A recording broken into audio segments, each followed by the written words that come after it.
Hey friends, I'm Michael Kingswood. It's story time. It is Saturday, which means it's Story Saturday. So we're going to read a good one here this week. But in case you're not familiar with the channel and what we do, this channel's all about me because it's my work. I write stories, I read them for you, and I tell you where to go buy more books so you can get more good stories.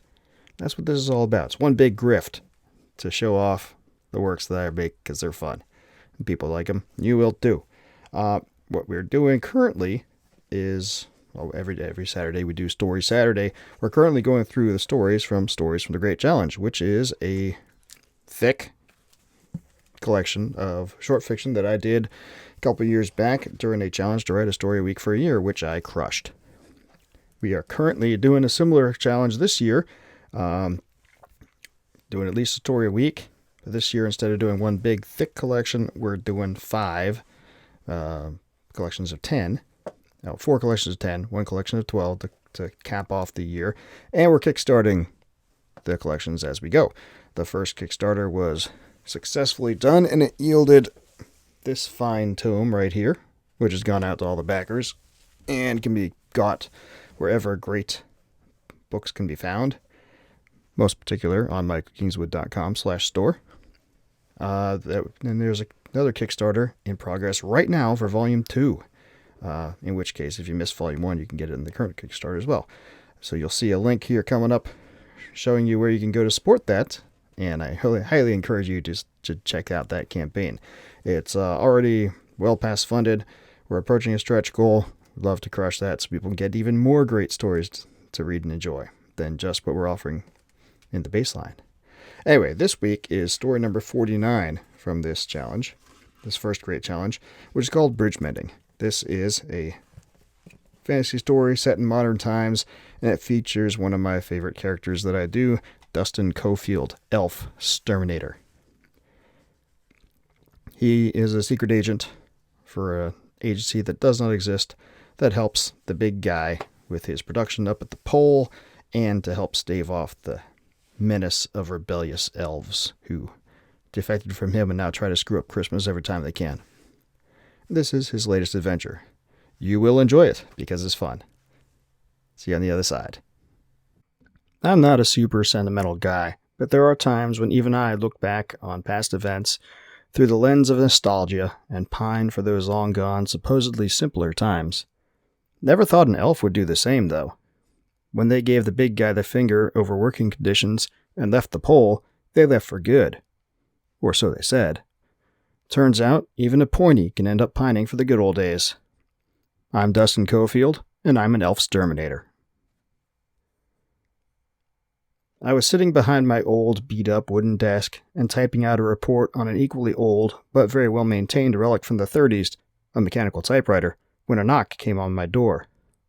I looked up from the cursed machine, torn between being thankful that I could give my fingers and wrists a rest, and being shocked over the sound. I had been stationed in Lockwood and working out of this same 8-foot square office in the back of a Wells Fargo branch for years, and no one had ever knocked on my office door before.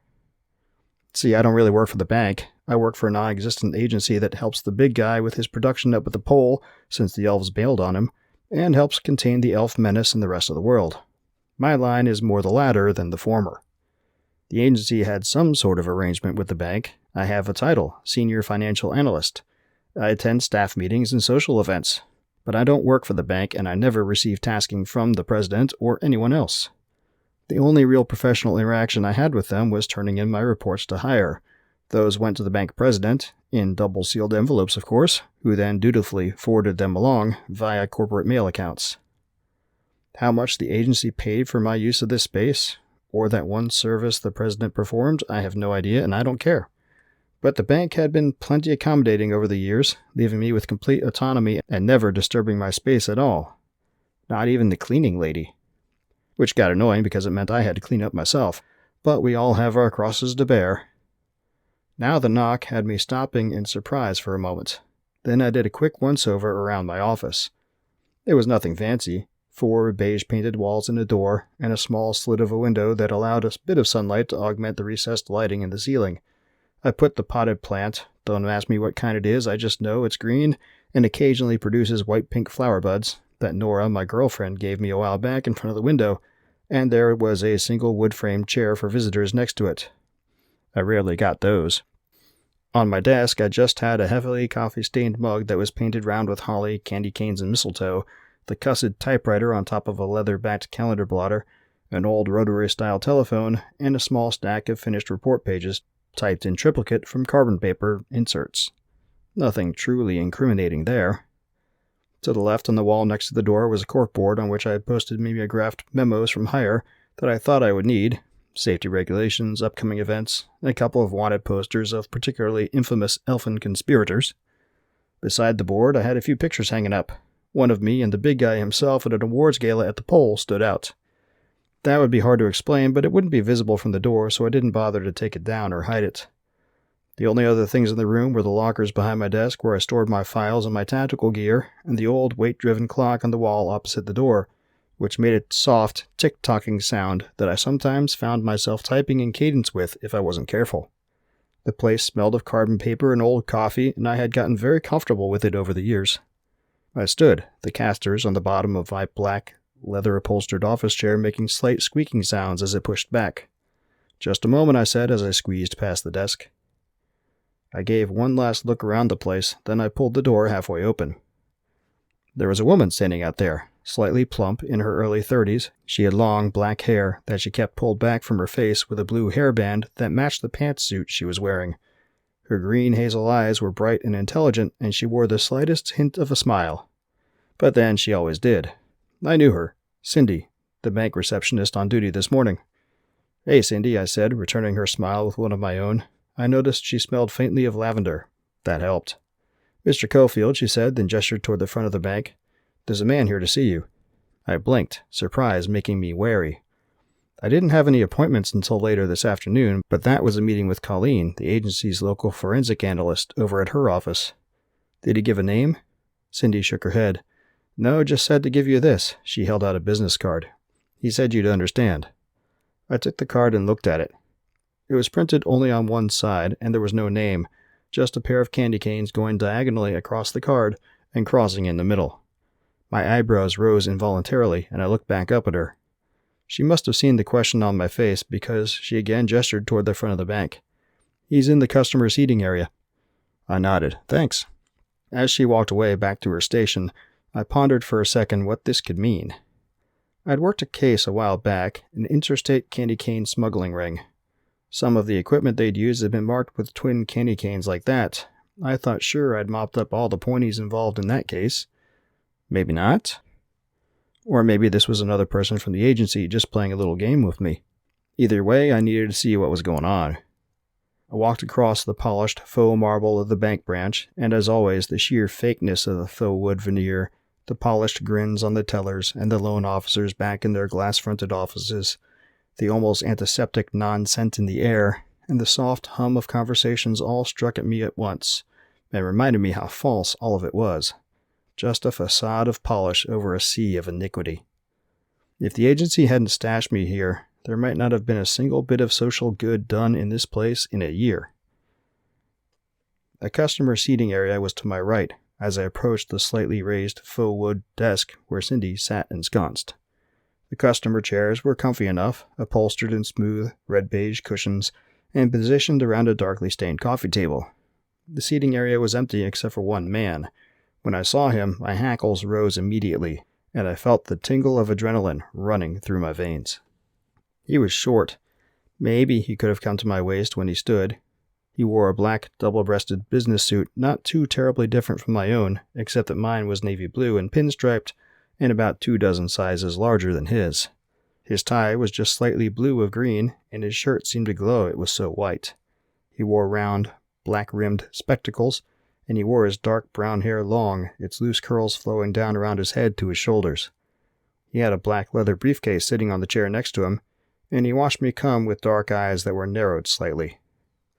He could have been a well-to-do, successful little person, except I saw the slight bulges in his curls near the top of his temples on either side of his head, elf ears concealed by the flowing curls of his mane.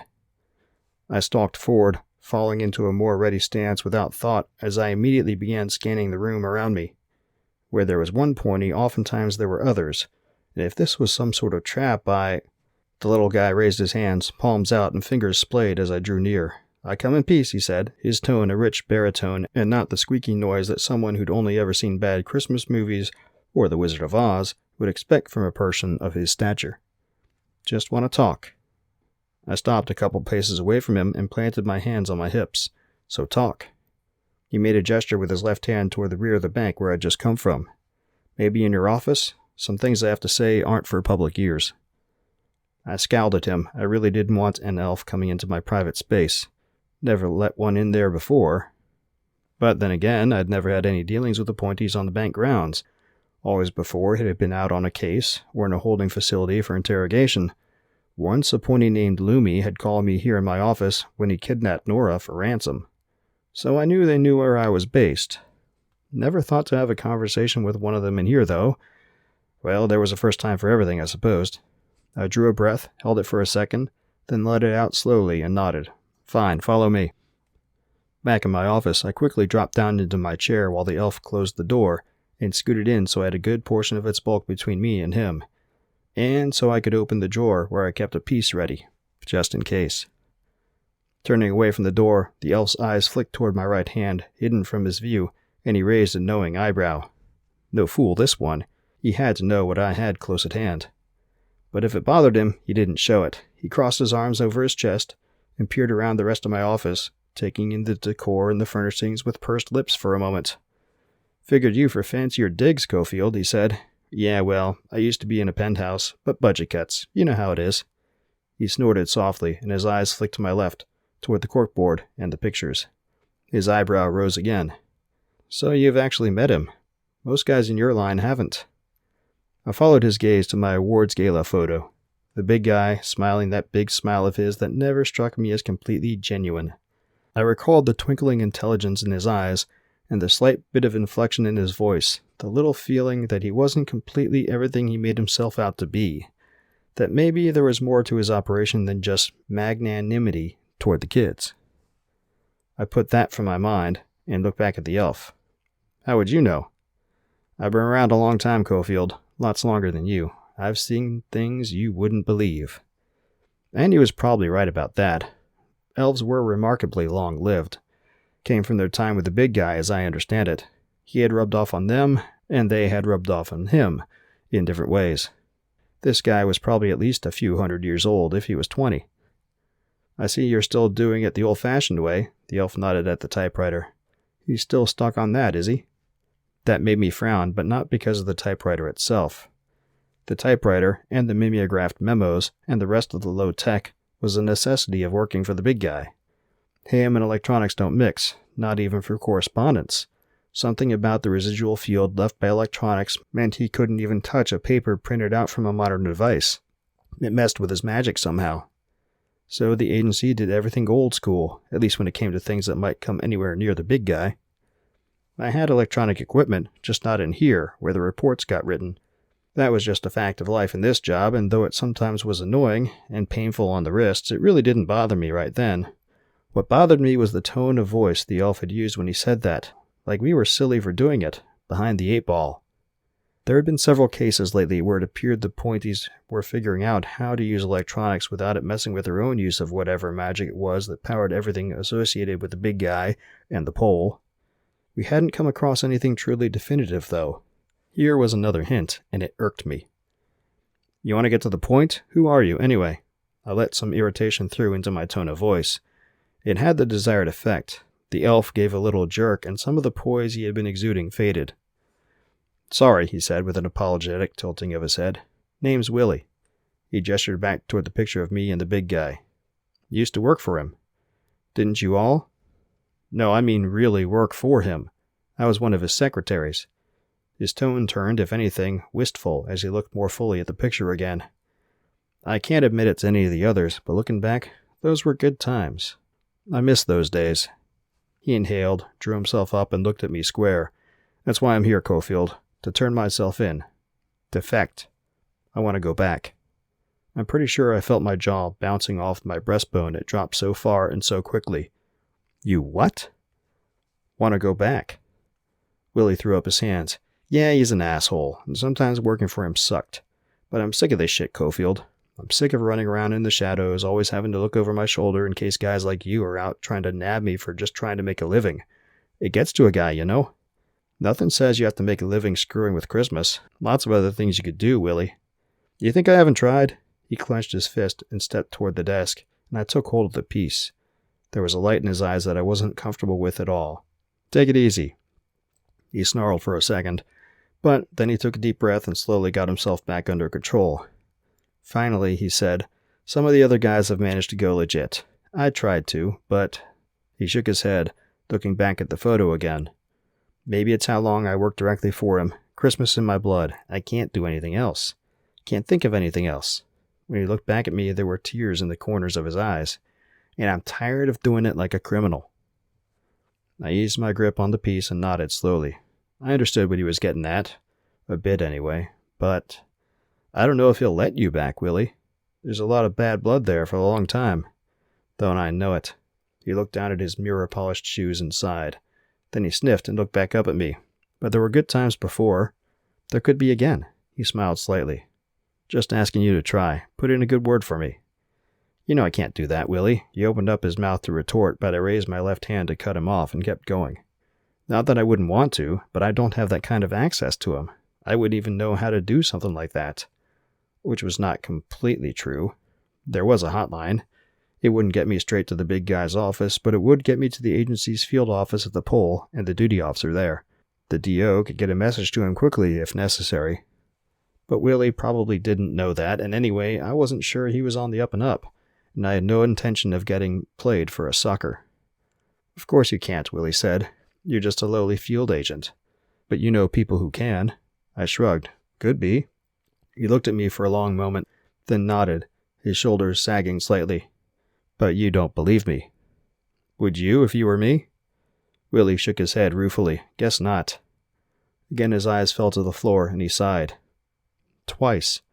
Then he drew another breath and raised his head, squaring his shoulders. He had a determined look on his face, but also a resigned one, like he was about to do something he didn't want to, but that was necessary. He gestured toward the typewriter. What if I told you there was a way to bring your operation up to civilized times? The words hit me like a prizefighter's jab. My mind whirled back to my earlier recollections of the recent cases and the tantalizing hints. If the Pointies had cracked the electronics problem, that was a game changer. It meant their capability was about to make a quantum leap upward, and their threat toward Christmas as well. It was a thought that had the strategic planning office at headquarters up nights with worry. But if it was true, and Willie was willing to divulge the secret... His lips turned upward into a broad grin. Caught your interest now, didn't I? I tried to put on a bland expression, but he saw right through it. Why don't you get on that phone and call someone who can make this happen? He paused. Or I can just walk out of here if I'm not wanted. He trailed off, and there was satisfaction in his tone. He had me. Or he thought he did. No, he had me. If there was a chance to leapfrog the Pointies' potential electronics advancement, I had to take it. I picked up the phone. The call brought another field agent from Pittsfield about 2 hours away, and together we put Willie up in a safe house on the other side of the metropolitan area where Lockwood lies. The safe house was a no-tell-motel not too far from our forensics office. Not fancy by any stretch of the imagination, but it did the job. In the morning, more agents arrived, and they all took Willie off to Hire for debriefing and evaluation. Never saw him again, but a couple weeks later, word filtered down from Hire that they were in talks with the big guy about getting him back to the pole and on payroll. No one said a damn thing to me about electronics, though. Could be he was full of it after all, but he gave something else up that made the high-ups want to go to bat for him. Or could be the electronics thing would take a while to crack, and they were keeping it on the down low for now. Either way, I was the low man on the totem pole, and I knew it. I'd find out when they wanted me to find out, if ever. But that's okay. I had my cases to work, and my nights and weekends to spend with Nora. A job I dig, and a girl I dig. Not a bad combination. Pretty good, if you ask me. Still, as I turned out the light in my office and closed up for the day, I couldn't help but wonder if Willie would be content when he finally got back to the pole. Or would he find out that his good old days weren't really all that good after all? For his sake, I hoped the former. but I wasn't so sure. Okay, there you have it. Bridge Mending. You can clearly see where I got the title from. Anyway, hopefully everything goes well with Willie, and maybe he'll come through with the electronics info, or maybe not. You'll have to read more Dustin stories to find out. And the way you can get to read more Dustin Cofield stories is two ways. A, you go buy all the books from michaelkingswood.com. Of course, you can go to the various retailers, stores out there, Amazon, all the rest. I'll have links for that as well as from my store. But the store that my business operates is much better to go through. Why? Because it comes straight to my business entity, cuts out the middleman, and thus I get more profit.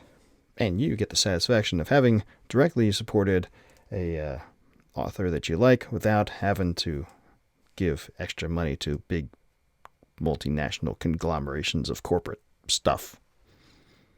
If you care about that sort of thing. But by all means, go pick up all the books there. This next Kickstarter campaign that's going on right now that I told you about before, Volume 2. Volume 1 had a Dustin Cofield story in it. Volume 2's got 2. And there's going to be more to follow. So, more fun adventures with our favorite elf exterminator to be had for those who wish to support. Anyway, going on, next week, we are continuing, getting near the end of this great challenge number 1. Good thing we have more stories out there to read. There's lots more stories out there to read. But this one is another fantasy story called The Shrine of Tulak. It's about a dude on a quest for a mystical place called the Shrine of Tulak. Yeah. Who would have figured from the title, right? Anyway, so we'll be doing that next week on Story Saturday. Be continuing doing streams periodically. I've been doing live streams off and on to give updates on the campaign, and a while back I was doing live streams more regularly in general with talk through some naval history stuff on Warship Wednesday, and writing thoughts and just general chicanery or whatever comes up. Kind of gotten away from that the last couple months just because things have gotten busy and weird. But the intention is to pick that back up. I don't know if I have any kind of set schedule on it just because of the way business tends to go around here, but we will be doing more of those, and I'll be letting people know ahead of time. So if you're not already on this channel and subscribed, and you're not already liking everything we do, and you're not already going to michaelkingswood.com and signing up for my newsletter mailing list, these are all things you should have done already. But if you haven't yet, do it. Like, subscribe, sign up for the mailing list. Come back next week, and we will read the next story. Until then, don't do anything I wouldn't do.